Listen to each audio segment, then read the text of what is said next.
Plastic മുക്ത പരിസ്ഥിതിക്കായി നമുക്കൊരുമിക്കാം. Plastic നിരോധനം. സംസ്ഥാനത്ത് വിവാഹ സൽക്കാരങ്ങളിലും ഓഡിറ്റോറിയം, ഹോട്ടൽ, റെസ്റ്റോറന്റ് എന്നിവിടങ്ങളിലെ പരിപാടികളിലും പ്ലാസ്റ്റിക് നിരോധിച്ചുകൊണ്ട് ഹൈക്കോടതി ഉത്തരവ്. ഏതൊക്കെയാണ് നിരോധിച്ച പ്ലാസ്റ്റിക്കുകൾ? 5 ലിറ്ററിൽ താഴെ കുടിവെള്ളം നൽകുന്ന പ്ലാസ്റ്റിക് കുപ്പികൾ, 2 ലിറ്ററിൽ താഴെയുള്ള ശീതള പാനീയ കുപ്പികൾ, പ്ലാസ്റ്റിക് സ്ട്രോകൾ, പ്ലേറ്റുകൾ, കുപ്പി, ഭക്ഷണം കൊണ്ടുവരുന്ന പ്ലാസ്റ്റിക് പാത്രങ്ങൾ, ബേക്കറികളിലെ ബോക്സുകൾ എന്നിവയാണ് കോടതി നിരോധിച്ചിരിക്കുന്നത്. മൗലികാവകാശം. വൃത്തിയുള്ള പരിസ്ഥിതി മൗലിക അവകാശമാണെന്നും അത് ഉറപ്പാക്കേണ്ടത് ഏവരുടെയും കടമയാണെന്നും ഓർമ്മിപ്പിച്ചുകൊണ്ടായിരുന്നു ഹൈക്കോടതി വിധി. ഗാന്ധി ജയന്തി ദിനമായ ഒക്ടോബർ 2 മുതൽ നിരോധനം പ്രാബല്യത്തിൽ വരും. ഒറ്റത്തവണ പ്ലാസ്റ്റിക്കിന് പലതരം നിയന്ത്രണങ്ങൾ മുമ്പും ഏർപ്പെടുത്തിയിട്ടുണ്ട്. മാലിന്യമുക്ത കേരള പദ്ധതിയും ഊർജിതമാണ്. എങ്കിലും പ്ലാസ്റ്റിക് ദുരന്ത കാഴ്ചയാണ്. എന്താണ് പ്ലാസ്റ്റിക്? എന്തുകൊണ്ടാണ് അത് ഹാനികരമായിരിക്കുന്നത്?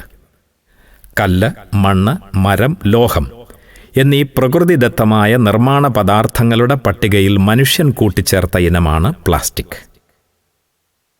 മൃദുവായ, എളുപ്പത്തിൽ രൂപപ്പെടുത്താവുന്ന എന്നർത്ഥം വരുന്ന ഒരു പദമാണത്. നിത്യജീവിതത്തിന് ഉപയുക്തമായ നിരവധി വസ്തുക്കൾ നിർമ്മിക്കുന്നതിന് ഉപയോഗിക്കുന്ന പ്ലാസ്റ്റിക് പൊതുവായി പ്രകൃതിയുടെ ജൈവരാസ പ്രക്രിയയ്ക്ക് വിധേയമാകുന്നില്ല. ഇക്കാരണത്താൽ പരിസര മലിനീകരണത്തിന് അത് ഹേതുവാകുന്നു. മണ്ണിലഴുകാത്തതും സംസ്കരിക്കപ്പെടാത്തതുമായ പ്ലാസ്റ്റിക് മാലിന്യങ്ങൾ ഭൂമിയുടെ ഹരിതാഭയ്ക്കും ആവാസ വ്യവസ്ഥയുടെ സുസ്ഥിതിക്കും കാലാവസ്ഥയ്ക്കും നേരെ ഉയർത്തുന്ന വെല്ലുവിളികൾ നിസ്സാരങ്ങളല്ല. മനുഷ്യജീവിതത്തിൻ്റെ അടിമുടി വായുവിലും ജലത്തിലും ഭക്ഷണത്തിലും പാർപ്പിടത്തിലും നിത്യോപയോഗ സാധനങ്ങളിലും പ്ലാസ്റ്റിക്കിൻ്റെ സാന്നിധ്യം ക്രമാതീതമായി വർദ്ധിച്ചിരിക്കുകയാണ്. പരിസ്ഥിതി നാശത്തിന് കാരണമാകുന്ന പ്ലാസ്റ്റിക് മാലിന്യങ്ങളെ കണ്ടെത്തുക എന്നത് കാലഘട്ടം നേരിടുന്ന വെല്ലുവിളികൾക്കുള്ള പരിഹാരമാർഗം തന്നെയാണ്. ബ്രഹ്മപുരത്തിലെയും ഗോഡൌണിലെയും പുക കെടാതെ എരിയുന്ന കേരള പശ്ചാത്തലത്തിൽ അതീവ പ്രസക്തമാണ് ഭൗമ വിചാരം. എന്തുകൊണ്ടാണ് ഇത്രയധികം പ്ലാസ്റ്റിക് ഉൽപ്പന്നങ്ങൾ? ഇത്രയധികം പ്ലാസ്റ്റിക് ഉൽപ്പന്നങ്ങൾ എന്ന ചോദ്യത്തിന് ഉത്തരം അതിൻ്റെ ഉൽപ്പാദനത്തിലെ എളുപ്പവും ഭാരക്കുറവും താഴ്ന്ന വിലയും തന്നെയാണ്. ഇക്കാരണത്താലാണ് പ്ലാസ്റ്റിക് ഉപയോഗം അത്യധികമാവുകയും വലിച്ചെറിയപ്പെടുകയും അങ്ങനെ അത് പ്രകൃതിയെയും ആവാസ വ്യവസ്ഥയെയും സാരമായി ബാധിക്കുകയും ചെയ്യുന്നത്. പ്ലാസ്റ്റിക്കിൻ്റെ നിലവാരം ഉറപ്പുവരുത്തുന്നതിനും അതിൻ്റെ റീസൈക്ലിംഗ് നിജപ്പെടുത്തുന്നതിനും ആഗോളതലത്തിൽ രാജ്യവ്യാപകമായി പദ്ധതികൾ കൈക്കൊള്ളപ്പെട്ടിട്ടുണ്ട്. എന്നാൽ അവയുടെ വർദ്ധിച്ച ഉപയോഗം അവയെ നേരിടാനുള്ള ആസൂത്രണങ്ങളെ മറികടക്കുന്നു എന്നതാണ് യാഥാർത്ഥ്യം. കണക്കുകൂട്ടലുകൾ അനുസരിച്ച് ആഗോളതലത്തിലെ പ്ലാസ്റ്റിക് ഉൽപ്പാദനം 3 ഇരട്ടിയാകും. പ്ലാസ്റ്റിക് മാലിന്യങ്ങളുടെ ഏകദേശം 10% മാത്രമേ നിലവിൽ പുനഃചക്രമണം ചെയ്യപ്പെടുന്നുള്ളൂ. ബാക്കി വരുന്ന 90% മാലിന്യങ്ങളായി തള്ളപ്പെടുകയും കുന്നുകൂട്ടപ്പെടുകയും ചെയ്യുന്നു. പ്ലാസ്റ്റിക് മാലിന്യങ്ങളെ നമ്മൾ എങ്ങനെ കൈകാര്യം ചെയ്യുന്നു? പ്ലാസ്റ്റിക് മാലിന്യങ്ങളെ കൂട്ടിയിട്ട് കത്തിക്കുക എന്നതാണ് പൊതുവെ ചെയ്തു വരുന്ന ഒരു പരിഹാരമാർഗം.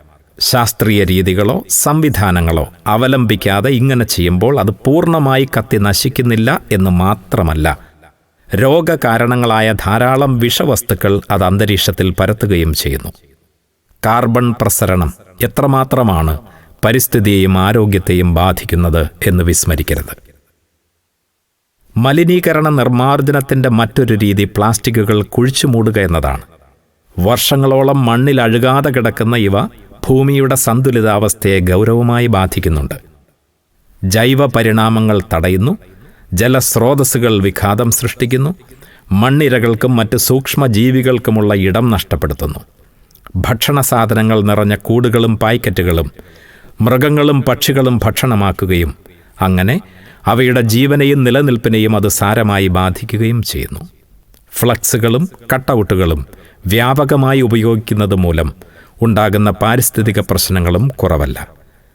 നദികളിലേക്കും പുഴകളിലേക്കും പ്ലാസ്റ്റിക്കുകൾ വലിച്ചെറിയുക എന്നത് മറ്റൊരു മാർഗമാണ്. ഓരോ മിനിറ്റിലും ഒരു മാലിന്യ ട്രക്കിന് തുല്യമായ പ്ലാസ്റ്റിക് ഉൽപ്പന്നങ്ങൾ സമുദ്രത്തിലേക്ക് വലിച്ചെറിയുന്നുണ്ട്. പ്ലാസ്റ്റിക് അവശിഷ്ടങ്ങൾ ജലാശയത്തെ മലിനമാക്കുകയും നീരൊഴുക്ക് തടസ്സപ്പെടുത്തുകയും അവയിലെ ജീവജാലങ്ങൾക്ക് ഭീഷണിയായി മാറുകയും ചെയ്യുന്നുണ്ട്. 2021 സെപ്റ്റംബർ 30 മുതൽ 75 മൈക്രോണിൽ താഴെ കനമുള്ള പ്ലാസ്റ്റിക് ക്യാരി ബാഗുകളുടെയും 2021 ഡിസംബർ 31 മുതൽ 121 മൈക്രോണിൽ താഴെയുള്ള ക്യാരി ബാഗുകളുടെയും നിർമ്മാണം, ഇറക്കുമതി, സംഭരണം, വിതരണം, വിൽപ്പന, ഉപയോഗം എന്നിവ 2021 പ്ലാസ്റ്റിക് മാലിന്യ സംസ്കരണ നിയമം വഴി നിരോധിച്ചിട്ടുണ്ട്. 2022 പ്ലാസ്റ്റിക് മാലിന്യ സംസ്കരണ ഭേദഗതി ചട്ടങ്ങളനുസരിച്ച് പ്ലാസ്റ്റിക് പാക്കേജിങ്ങുമായി ഉൽപ്പാദകരുടെ ഉത്തരവാദിത്വത്തെക്കുറിച്ചുള്ള മാർഗനിർദ്ദേശങ്ങൾ കേന്ദ്ര പരിസ്ഥിതി, വന, കാലാവസ്ഥാ വ്യതിയാന മന്ത്രാലയം പുറപ്പെടുവിച്ചിട്ടുണ്ട്. 2022 ജൂലൈ മുതൽ തിരഞ്ഞെടുത്ത പ്ലാസ്റ്റിക് ഇനങ്ങളുടെ നിരോധനവും നടപ്പിലാക്കുന്നതിന് ഭേദഗതി ചെയ്തിട്ടുണ്ട്. നിയമം വഴി നിർത്തലാക്കിയിട്ടുണ്ടെങ്കിലും എത്രമാത്രം നടപ്പിലാക്കിയിട്ടുണ്ട് എന്നത് ചിന്തനീയമാണ്. കുടുംബശ്രീ പോലുള്ള സംഘങ്ങൾ പ്ലാസ്റ്റിക് ഉൽപ്പന്നങ്ങൾ ശേഖരിക്കുന്നുണ്ടെങ്കിലും അവ ശാസ്ത്രീയമായി സംസ്കരിക്കപ്പെടുന്നുണ്ടോ അതോ മറ്റൊരു മാലിന്യക്കൂമ്പാരമായി മാറുകയാണോ ചെയ്യുന്നത് എന്ന് ചിന്തിക്കേണ്ടതാണ്. പ്ലാസ്റ്റിക് ഉപയോഗിക്കാതെയുള്ള ജീവിതം മനുഷ്യന് ഇന്ന് ചിന്തിക്കാനാവുന്നില്ല. അനുദിന ജീവിതത്തിൽ എന്താണ് പ്ലാസ്റ്റിക് ഉൽപ്പന്നങ്ങൾക്ക് പകരം വയ്ക്കേണ്ടത് എന്നാണ് പഠിക്കേണ്ടതും പ്രായോഗികമാക്കേണ്ടതും. മനുഷ്യായുസ്സിനും ആരോഗ്യത്തിനും അപകടം വരുത്താത്ത പ്രകൃതിദത്തവും പ്രകൃതി സൗഹൃദപരവുമായ ഇതര ഉൽപ്പന്നങ്ങൾ സംലഭ്യമാകുമ്പോഴാണ് യഥാർത്ഥ പ്ലാസ്റ്റിക് മാലിന്യ നിർമ്മാർജ്ജനം നടപ്പിലാക്കാൻ സാധിക്കുന്നത്. ഗ്രീൻ പ്രോട്ടോക്കോൾ എന്നത് നമ്മുടെ നഗരങ്ങളുടെയും ആഘോഷങ്ങളുടെയും ഭാഗമായി മാറണം. പരിസ്ഥിതിയും ജൈവ വൈവിധ്യങ്ങളും, മണ്ണും ജീവികളും സസ്യലതാദികളും കാലാവസ്ഥയും പരസ്പരം ബന്ധപ്പെട്ടു കിടക്കുന്നതിനാൽ പരിപക്വമായി അവയെ സമീപിക്കാനും ആദരിക്കാനുമുള്ള പരിശീലനം പാഠ്യപദ്ധതികളിലും പ്രായോഗിക തലത്തിലും പ്രാധാന്യത്തോടെ തന്നെ പരിഗണിക്കണം.